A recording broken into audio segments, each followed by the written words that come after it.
Love food? Here's some storage tips to keep it fresh longer. Store cut fruits and vegetables in the fridge. Place in reusable containers. Keep bread in the freezer for longer storage. 40% of food in the U.S. goes uneaten.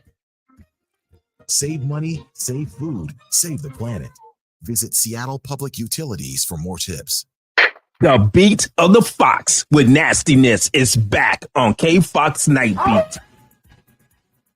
Yo, what's the deal? It's the legendary Hall of Fame DJ Mixmaster Ice of UTFO. What's up? Who you thought this is? This is Sir Mix-a-Lot. And this is Terry Lewis. And I'm Grand Mixer GMS. What's up, y'all? This is DJ Third Degree. This is JJ Hudson from the High Children family. Sunday nights from 9 p.m. to 11 p.m. Pacific Standard Time. It's K-Fox Night Beat with DJ Nastiness. Bringing back the memories. Bringing back the memories. Bringing Seattle's hottest music. Bringing Seattle's hottest music. Rainier Avenue Radio.world. That's right. Noise. Peace. Rainier Avenue Radio presents All Music, All Day Saturday. Music, All Day Saturday. This is Edward Bailey, Bulldog Blue, Jazz from the Captains. That's right. It's time once again for Jazz from the Captains. Big Poppy. Start time. Thanks for tuning in. My name is Paul Pierce. Start time. Saturdays, all music, all day. Reggae out. K-Fox Night. Looking for the perfect beat? Yeah, it's the beat of the box. Fresh Juice, D-Money in the Myself to the money. This is Spencia, the Northwest Rap Gang. DJ Medina. Northwest Rap Gang. Sergio Lacour's Love Line. It's Sergio's Love Lines with Sergio LaCour. Go to the phone lines. Tell them who we Sea Monster Radio. Mojang. It's your day. We're live. Welcome to Mojang Mondays. This is KZ Music Media. Caller Goddess. Caller Goddess for Mojang Mondays. Just my God is inspiration all day and all night. Saturday. Rainier Avenue Radio. There are everyday actions to help prevent the spread of respiratory diseases. Wash your hands. Avoid close contact with people who are sick. Avoid touching your eyes, nose, and mouth. Stay home when you are sick. Cover your cough or sneeze. Clean and disinfect frequently touched objects. For more information, visit kingcounty.gov. You are listening to Rainier Avenue Radio, Your community radio station.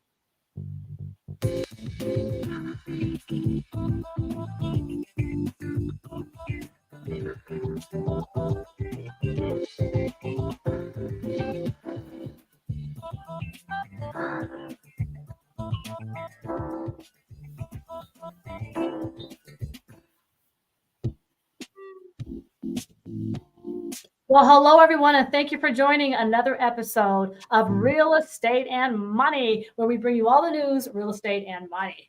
So thank you for joining us today. I'm Tina Lombard, and I'm with Bank of England Mortgage. And I'm Violeta Strash with Coldwell Banker Danforth. Thank you all again. And today we're doing something fun. Mm-hmm. Aren't we always fun? Anyway. Oh, every week. Yeah. Every week we're fun. Yes. Make ourselves crack up. Yeah, how was the Super Bowl for you? You have a big party? No, actually, I had a party by myself. I just was at my house. I had Paramount online streaming, and I watched the show by myself. Oh, okay. Yes. But, you had a big party. What happened? Yeah, we had a little party at our place. But one thing I was telling Tina, I shared a little joke thing that Tina sent over. Over the weekend. I shared it with my friends. It was a mixed crowd. So I was telling a group of Caucasians, and Trisha, you'll love this. Our guest is Trisha Peters today, and I'll get to her in a minute. But all three of us are Filipinas, and the joke was simply, here's how an American and a British individuals would greet each other when they meet.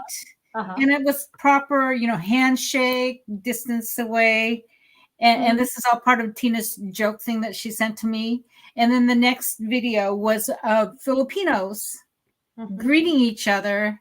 And oh my God, they run towards each other and they hug and jump and scream and screech. And oh my God, I was cracking up and so were these people, because I did the actual running up to somebody and, hugging them and saying, "How are you?" And in Tagalog, it's like, "Kamusta? Ano ba? What are you doing?" And that's how we greet each other. And especially on the day of love, which is tomorrow, Valentine's Day, The day of love. are very expressive Filipinos.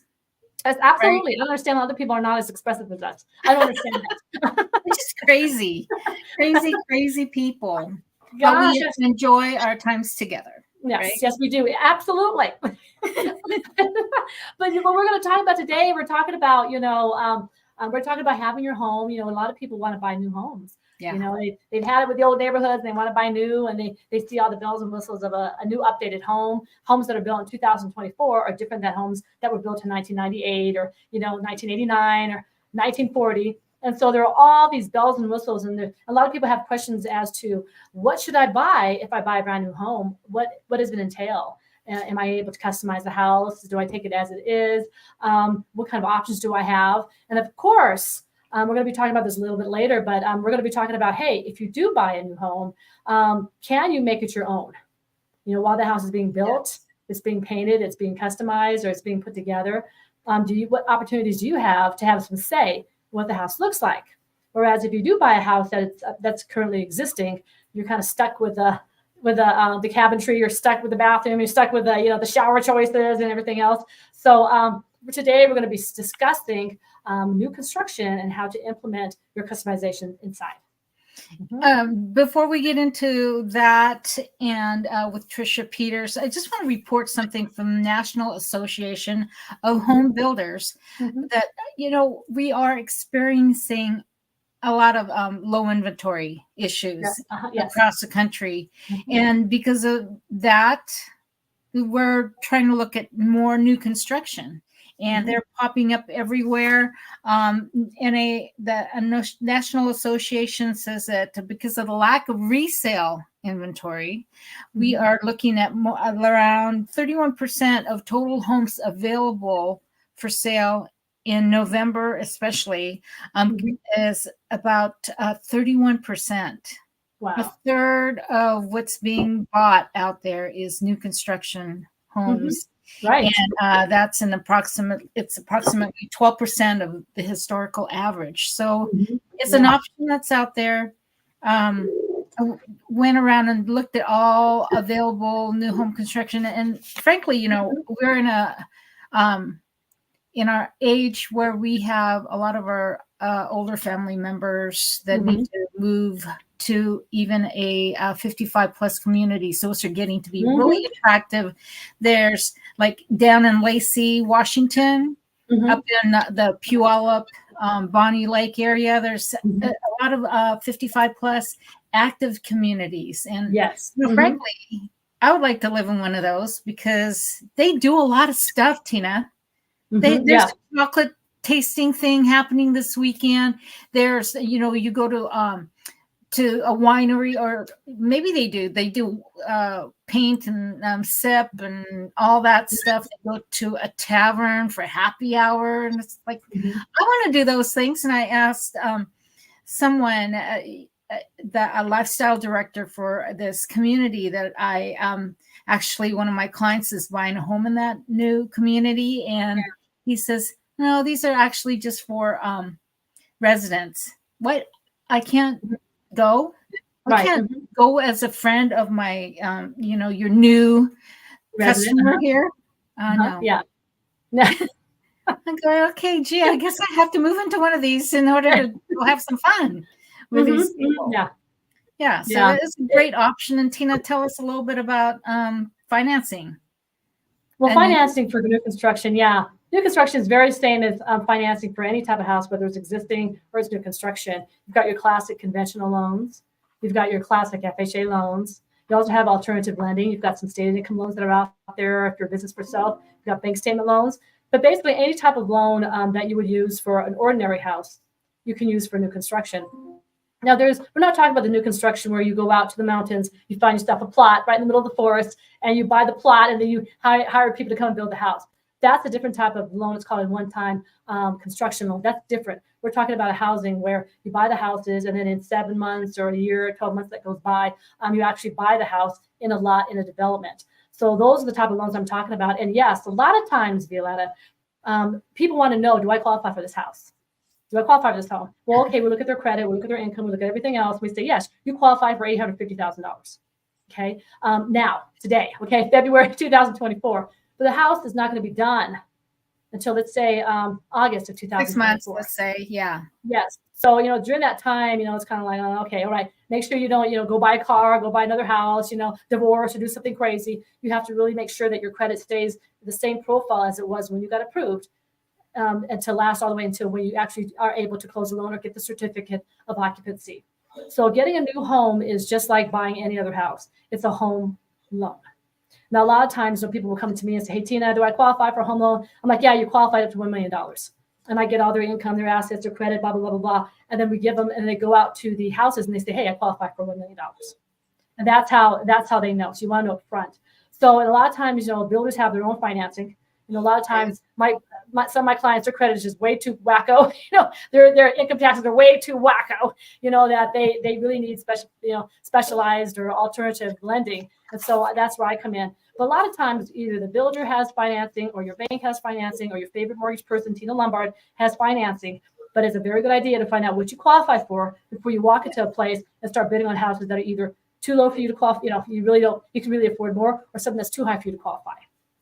Okay, so and it's very important that when you do get that approval from the builder's lender, or for me, for example, that you don't go out, you don't quit your job, you don't get divorced, you don't, whatever you have to do, don't go out and buy a car and say, I was approved for $1 million, now I can go buy a car, I can go buy a trip to Tahiti. And a lot of people do this more often than not, and they go out and they get all these credit cards where I'm going to need all this furniture from American Warehouse, whatever, and they go out and buy like $7,000 for the furniture and all this crazy stuff.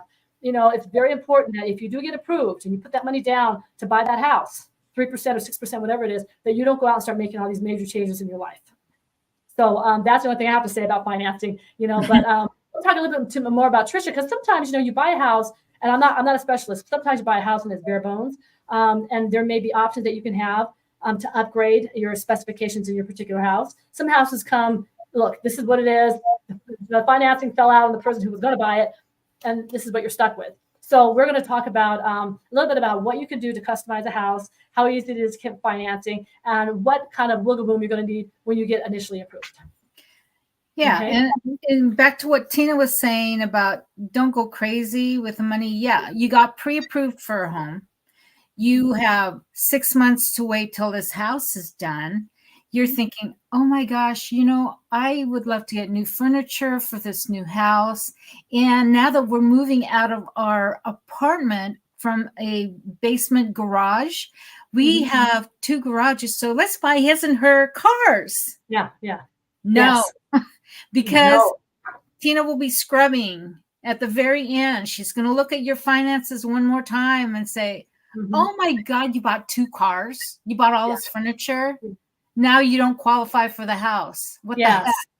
And and it's funny because I have a lot of clients, not all of them. I have clients who are secret agents, and they try to do stuff without me knowing.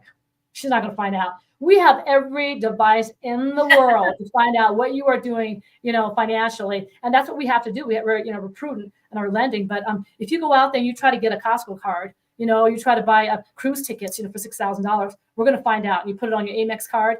We always pull a soft pull right before closing, especially if you're going to be doing construction. You get approved in February, August comes, and you bought all these toys and whistles and everything else, when you may not qualify. Sometimes and we'll talk about this later with Trisha, sometimes people, they qualify for, let's say, $850. So they go and buy a house $850. But then when you get all the bells and whistles, everything you want, now the house is $949,000. You may not qualify. So I always tell people, find out what you qualify for. And don't go to the top and then beg everybody to get you more because you're sweet or whatever. No, if you think that you're qualified for $1 million, don't go in there asking for a $1.1 million home, and then you have all the bells and whistles. Now you're up to $1.2 million. If you're qualified for $900,000, maybe start at $830, $850, and then give yourself some wiggle room to get the things that you desire. So it's funny because people, I try to tell them, hey, you qualify for $850. Please make an offer at 810, 820. But because with all the closing costs and blah blah blah, everything you put on top, you're going to end up at 850. You don't qualify for any more than that. So I tell people, whatever you get financing for, don't go all crazy and say, okay, I'm going to go above and beyond that. Maybe Tina can fudge the numbers around. That doesn't happen. It's all math. So if you go you buy a new home at $900,000, maybe start at $850 and give yourself $50,000 to work with. Does that make sense? Yep. You want to go backwards. Give yourself some wiggle room and don't put yourself where the construction they can't lend to you, or the construction you cannot afford what you really want. So go down just a little bit and then move upwards. Yes. That makes sense. But, okay. So I let can't me wait to see. explain how the process works. So we go, I took a client around, looked at all the different, in these communities, there are various different models of homes.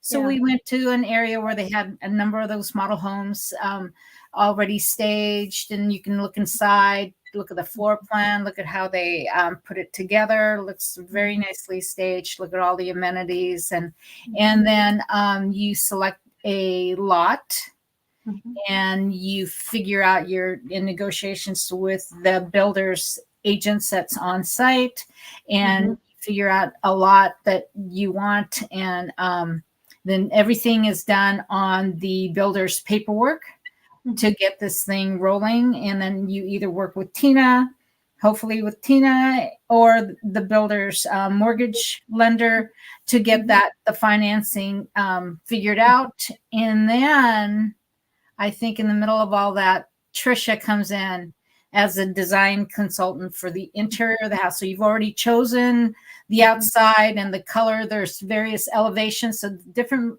each model home has maybe 3 different styles on the outside, so that you don't have the same exact looking house next to you if they're all the same style. They have different elevations, they call it. So the windows could be one way, the roof line could be a different way, and all that. And today Kathy, my client and I actually went out there on site and met with the field manager to do the first walkthrough. And, I normally wouldn't wear heels to something like this. I had my tennis shoes on. I went out there, and my both feet, the shoes came off both feet because I got stuck in mud. I thought for sure I was going to fall over because I could not walk out of my shoes. And I had to go to one of the model homes to rinse off. But anyway, there will be various stages of looking at all the things as they are building the home. And then before all that happens, we met with Trisha Peters, the design consultant on site. And Trisha, are you there? Let's put Trisha on, and she can explain what she does. Hi, Trisha. Hi. Wow, good to have you. I'm so glad. Thank you, Great. Tina and Dee, for having me. Oh, yes. This will be great. So, Tina, so we only got about 8 minutes. We need to get right to Trisha. Yeah. Well, with Trisha, I know we only got like 8 minutes. We need to get to you real quick. So, Trisha, tell people exactly what you do and what you do for the builders.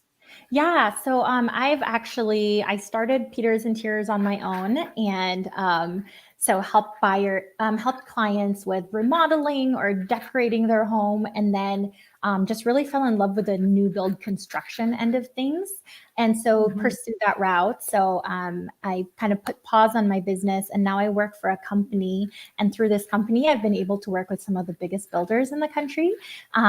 Through that, I've been able to work with commercial or production builders as well as very custom builders. So it's been really neat to be a part of people's story, and at different points in life too. So I get to work alongside builders and partner with their clients in designing their home and bringing their visions to life.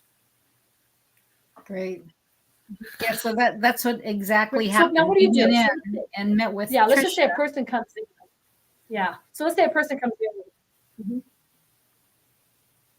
So tell us what you do when somebody comes in and they want to customize a house. What is it that people usually customize? Yeah. So one of the biggest things, for somebody who's just purchasing a house, one of the biggest things or looking at purchasing, one of the biggest things I would recommend is to do research on the builder that you're working with, because every builder has a different way, like different levels of ways you can customize your house. There are some builders that are more production, and that's why they're production and they can get the home done in 4 months, right? You're a little bit more limited in what you can do. So the layout of the cabinets are already set for your kitchen, but you can pick different finishes. Or if you go true custom, it might take a year or two, or sometimes even longer, but that you could really work with an architect and have it designed. So it's really going to vary depending on the builder that you work with. But for most of the builders I've worked with, something they all have in common is you can change flooring, you can add shower surround, you can upgrade your quartz countertop. Sometimes it's a laminate. Sometimes they start right off at a quartz. And then kitchen backsplash. Those are some of the basics. Carpet in the bedrooms or in the den. And then, just countertops, flooring, tile. That's kind of the bare bones of what all builders usually you can upgrade in your home. Yeah, and if I'm correct, a lot of the builders have a showcase room where they can actually go and look at the backsplashes and the flooring. Yeah. Mm-hmm. Yeah. And is that something that you help them with? Is something that they choose, or you kind of suggest to them, or how do they? Yeah. So for what? Yeah, different things. So I've worked with some builders where I've designed a package for them. So then buyers can walk in and you've got 5 different packages to choose from. And then there are some builders that I've worked with that are custom, where the world is your oyster. So I am there to help navigate with you, narrow down your vision and find, there's so many floorings. So it's like, all right, well, what is your lifestyle like? Do you have a lot of kids? Do you have pets? What's your preference? And so from there, we can narrow down their needs and then bring that vision of what they want. They want that engineered, light oak floors. And so we'll find something in that style that they're thinking of. So when else costs are concerned, are a lot of people shocked at the cost? A lot of people come in expecting that they're going to have to go up a certain amount of money, or how does that look? Yeah, it's again, that one's going to depend on what comes included. I've worked with, some builders. It's so big on shopping around, looking for the builder to see what comes included in the home at the base price, right? Because some, like, you walk in and what comes included is carpet throughout, throughout the whole area. So then now you have thinking in mind, like, okay, I have to upgrade this out of carpet to laminate. And then there are some builders where it's already a laminate throughout. So then that saves you money on upgrading, right? Because it's already in there. But yeah, I was trying to think through this. I worked with two clients, same floor plan. And again, it depends also on looks, but I had one client spend about $30,000 in upgrades in the hard and soft. And then I had another client in the same floor plan spend closer to $150,000. Yeah. So it's really going to depend on your taste and what you want to do for your space. Yeah. Yes. Okay. So as far as the financing, so people say, I want this package, it's going to cost $70,000, let's say. Do they usually then go back to their lenders on site and see if they can get approved for that dollar amount, or are clients ever told, no, it's over your limit? Or that's not part of what you do? Usually when I work with them, they already have worked with their lender or worked with their agent on what their max is. Or sometimes I've worked with some where they're like, wow, that's way over. Can we get back to you? We're going to talk to our agent because we really, really want this. And so we're going to make this work. So I've had some, and then some that come back and they slash 50,000. Okay. And we do that. I tell people, give yourself some wiggle room. Just think that if you are going to be a little bougie and you're going to, want all the bells and whistles, then have your expectations set correctly. Exactly. But, so now, do they get you all the time? Do they have to ask for you, or you normally, when builders have a showcase, you're there to help them automatically? Yeah. So usually, yes, when a builder, I work for them. And so when we have new clients, I get a direct email and I schedule an appointment with the clients, and and then we do design together. So it's fun. That is so exciting. I'm it is very, very exciting because you get to choose everything, your countertop, the finishing in your cabinetry, your shower. I mean, just think about all the houses that you've bought and you had to change things, but to go in and have a house that's just fresh and clean and it was designed by yourself, it means a lot more. Yeah, definitely. And that's where it's fun to come alongside people. Some already have a mood board. I've had some buyers come in and they've made whole spreadsheets, like absolutely gorgeous. Like, this is what I envision. And then others that are like, I am so terrified. I have no vision. I have no, so, and then for them to be able to walk away and go, wow, I'm really excited with what we created. So it's fun because I know everyone has a vision of what their dream home is, whether they realize it or not. Right. Well, one last question. So by the time that people go in, they sign the contract, they put their 6% down or whatever. When do they start? When's the last opportunity they can actually customize? Is it like right before closing or when the frame goes up? When do they ultimately have to make their decision? Yeah, usually with builders I've worked with, usually the goal, I guess it depends. There are some builders I've worked with where we make all the selections before permitting because it's that custom. We have to make sure we put it all in there. So then we have an idea, because they have to get approved by, for city permit. With more production builds, usually it's at around trench dates so that we can order materials in time. Well, that's great. That's really good. Well, good. There you have it. So we're going to invite Trish to come back, and talk a little bit more about this later on, because I know the season is going to be, it's going to be here upon us in March, April. People are going to be looking for homes. I've got 2 people right now looking for new homes. And these type of questions, I hope they watch the show, but this is stuff that they're asking me. So, good stuff, Trisha. Let me tell you, it was a lot of fun going in there with my client, and Trisha showed us the interior of the home and every little item that you could customize or select from. We were able to choose colors and finishes, and from your kitchen sink to the wrap around the windows and what have you, and additional features that would be nice to have. You can think about and come back later and add those in. But this is a fun part of getting into new constructions, working with people like Trisha. Yeah, Trisha, you're like the vital and most important thing. It's like, really, it's the part. When they talk to Trisha, then it's no longer a blank slate. That's very important.